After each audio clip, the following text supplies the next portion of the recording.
Family কার্ডের কাছে কারো যাইতে হবে না।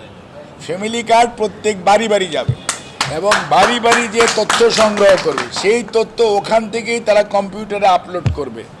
সেখান থেকে অটোমেটিক্যালি জেনারেট হবে কারা ফ্যামিলি কার্ড পাওয়ার উপযুক্ত, কারা উপযুক্ত না।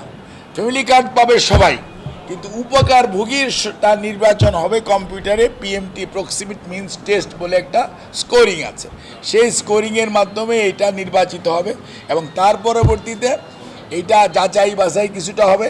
তারপরে ইনশাল্লাহ আপনি মনে করতে পারেন ম্যাক্সিমাম 10 থেকে 12 সপ্তাহের মধ্যে বাংলাদেশের প্রত্যেক উপজেলায় আপনার রংপুর শহর সহ সর্বত্রই চালু হয়ে যাবে ইনশাআল্লাহ।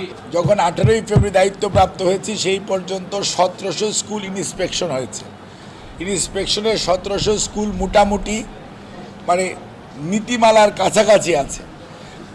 আমরা খুব সহসায় প্রতিবন্ধী স্কুলের অ্যাটলিস্ট প্রত্যেক জেলায় স্ট্যান্ডার্ড প্রতিবন্ধী স্কুল যাতে থাকে আর প্রত্যেক উপজেলা পর্যায়ে মিনিমাম একটা করে যাতে হয়, সেই জন্য আমরা প্রতিবন্ধী স্কুলের ব্যাপারে আমরা সব যাচাই বাছাই করছি। সবচেয়ে বড় সমস্যা হচ্ছে প্রতিবন্ধীদেরকে ট্রেন আপ করার জন্য বাংলাদেশে একটা মাত্র কলেজ আছে যেখানে প্রতিবন্ধী শিক্ষক তৈরি করা হয় মিরপুরে, আর কোথাও না।